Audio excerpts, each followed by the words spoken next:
Today we are going to be going over our iteration 2 presentation regarding our movie catalog application. So jumping right into it, our agenda for today will be a breakdown of our group metrics. This will include our Burndown Chart, our task board, our velocity, and then after that we'll do the progress so far, so what we've been able to accomplish since iteration 1 until now. After that we're going to go over the tests that we have conducted, and then wrapping up, we're going to do a retrospective, talking about what went well, what went poorly, and the open challenges that we still have going forward. So first, let's talk about our Burndown chart. Our Burndown chart, as you can see, the blue line is our ideal performance, and our red line is our actual remaining performance or remaining work.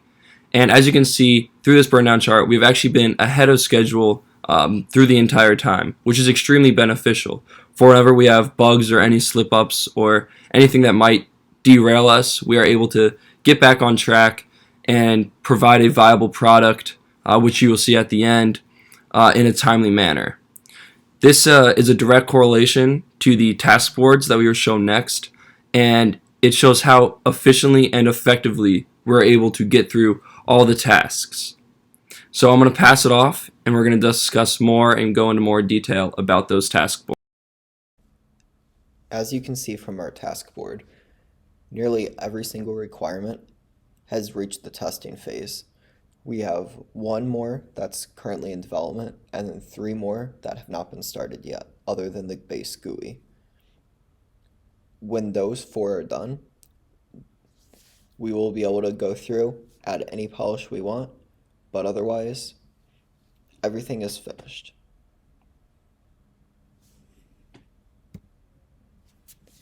As you can see from the Burndown chart referenced earlier, we have consistently been ahead of schedule. This means we have an estimated velocity of 1 because we have never been behind on anything. And with the 30 days in the iteration, it would take 30 days with 1 developer. With 2 that we have, it only takes 15 days to accomplish everything. Is a collection of screenshots for how the program will be structured for the user. As some of the structure and functionality has not really changed since the initial presentation, we will only focus on the changes and new features to save time.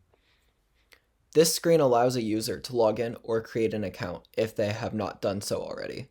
One of the key requirements is that a user must log in before entering the app.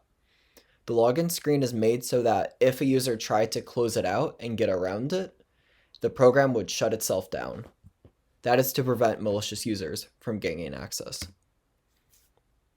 Here's where a user can see their bookmarks for movies that they have selected. The user can always delete their bookmarks if desired, and a user can sort through their collection. Say they have a large collection and they want to see certain genres, directors, or studios a movie might be in. And here, a rating is still marked as -1.0 as the functionality for rating has not yet been implemented. User cannot add a movie, only request one. Meanwhile, an admin can just add any movie they desire. A standard user will enter movie details desired and then submit the request. Then they will see the alert on the right notifying them of what is happening. An admin can approve the movie, add or edit request. A standard user cannot delete a movie, only request. An admin can just delete any movie. So on the right is what you would see if a standard user attempted to delete a movie, just so they are notified. And coming up soon, we'll have some new features. This will include users being able to submit ratings and comments for movies. The ratings will aggregate in the details view, so all of the other users can see the average user rating of a movie. Users will soon be able to view profiles of other users, as well as their own. This is part of the social media functionality of our catalog. Users can then follow other users to see what comments they have made on movies. and I'm going to be going over the TDD and unit testing for the EZCat application. So far, while testing, we really haven't found any bugs, and the reason for this is because by the time the classes reach the testing process, the bugs have already been hashed out by necessity. And what I mean by this is the classes wouldn't really work at all if they had any bugs in them. The reason for this is because the classes that we've tested so far are basically just data classes, and what that means is they're full of just getter and setter methods just to change and read their variables. This will change in the near future, though, for two reasons. And the first reason is that we haven't really tested any actual methods, so to speak.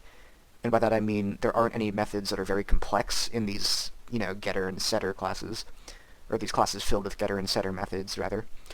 So there aren't really any complex methods in those, but there are complex methods in other classes that we have not tested yet. Also, the second reason is because once we're nearing the completion of our project, we will need to test the entire project as a whole, as opposed to the individual classes and methods in their individual, testing classes. So obviously, person test or movie test is just testing one method at a time in one class, as opposed to testing something in the grand scheme of the entire application. So once we're testing everything with multiple classes running in unison, we will probably find a lot more bugs at that point in time. However, we haven't started doing that just yet. So that will probably be coming within the next week or two. So here's another screenshot of the insides of one of the test methods, and you'll notice that this is the toString method, and really it's just testing basically two things. Does the default constructor make a default string, which we already know what it's going to say because all of the values are null or -1 or something like that. And if you were to fill a movie, in this case, if you were to fill a movie with a title, genre, year, director, etc., then will that show up in the toString method? So these are very basic tests. There's not a lot of room for them to go wrong, so that's why we haven't found a whole lot of bugs. So the three things to take away from this is, first of all, tests have been going very well, because there's not a lot of room for them to not go well. And thirdly, the actual methods will be tested later on, probably by next week, and then after that we will be testing the entire application once it is ready to be run as a whole. I will now be presenting about our diagrams. Our first diagram is a use case diagram. Our use case diagram shows the many functions that a user and an admin can do. So a user can bookmark movies, log in, rate and comment movies, search for a movie, follow specific people or studios, request that movies be added or edited, and request for a movie to be taken down. An admin can do all these things in addition to being able to accept and reject the requests that are made by individual users. Next, we have our class diagram. Our class diagram has many of the classes that are used in our piece of software and how they interact. So for example, we have the person class, which consists of a username, a password, a Boolean that tells you whether or not that individual person is an admin, and an identifying number that we use when storing and searching for that person in a database. So the person class is found in the database connector class, where you can see among the many methods in the database connector class, there is add to database for an individual person, or delete, or edit. The person is also found in the login layout controller, as when you're logging in, we must access the database that is holding all the people to make sure the person logging in actually exists. Finally, we have our sequence diagram, which shows the many functions that people can do that take place over time.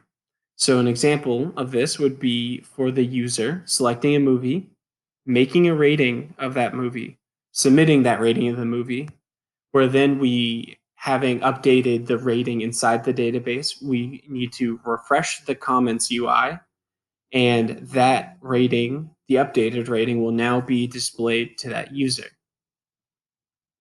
Now, for an admin, one thing that they can do that a normal user cannot do would be to accept or deny the request of a user. So if a user submits a request to add a new movie, an admin can go accept the request.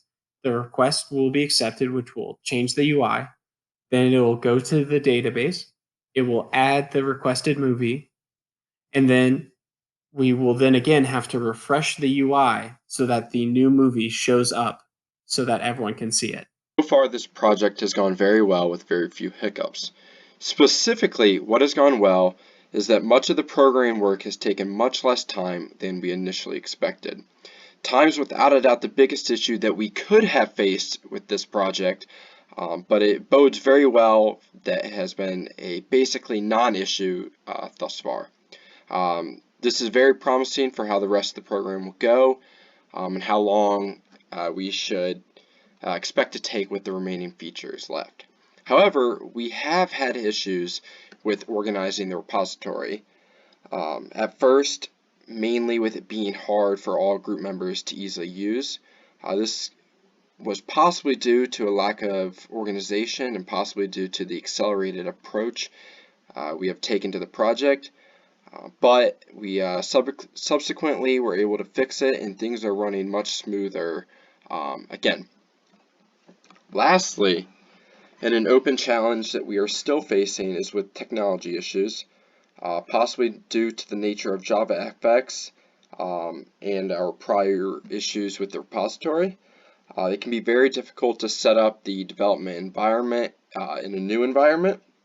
This mainly causes collaboration issues, but this can be resolved by making sure that the file directory recognizes the project fully and reconfiguring virtual machine options. So as long as we're able to fix these issues, I believe that we can completely resolve this open challenge and continue to make sure that things run smoothly with our group. So I think looking forward, this challenge we'll be able to overcome and once again able to collaborate effectively and quickly.